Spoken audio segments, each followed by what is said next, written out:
আসসালামু আলাইকুম। Hello everyone, মমিস কিচেনে সবাইকে ওয়েলকাম জানাচ্ছি। আজকের ভিডিওতে শেয়ার করব চিকেন স্যুপের রেসিপি। খুব সহজভাবে রেসিপিটি তৈরি করব। আশা করি আজকের রেসিপিটি আপনাদের কাছে ভালো লাগবে। তার জন্য প্রথমেই নিয়ে নিয়েছি প্রায় 1 কাপের মতো চিকেন। এই চিকেনটাকে খুব ভালো করে ধুয়ে নিয়েছি।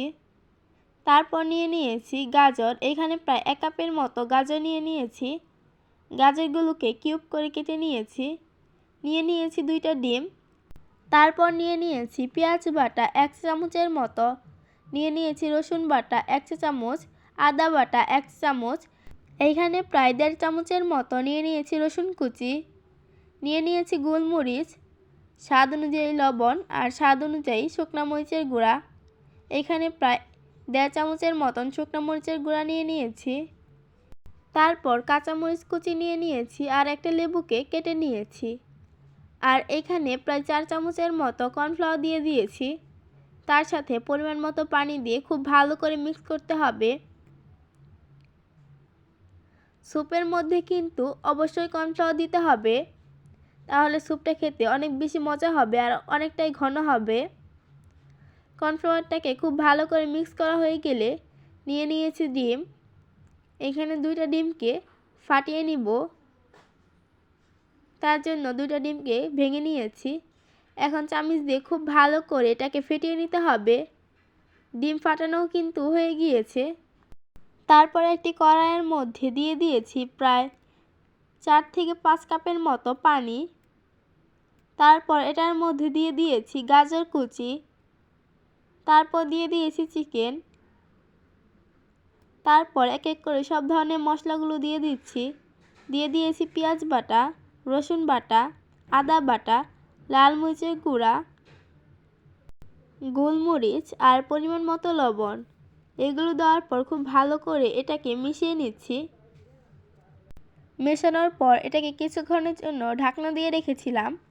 ঢাকনা খোলার পর এটাকে 2-1 বার নেড়ে নিতে হবে। আর মাংস আর গাজরটা যখন সিদ্ধ হয়ে যাবে তখন এটাকে নামিয়ে নিতে হবে।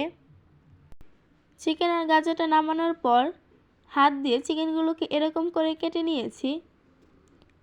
আর এগুলো সিদ্ধ করা পানি কিন্তু ফেলে দেওয়া যাবে না, ওটা দিয়ে তৈরি হবে মেন স্যুপ।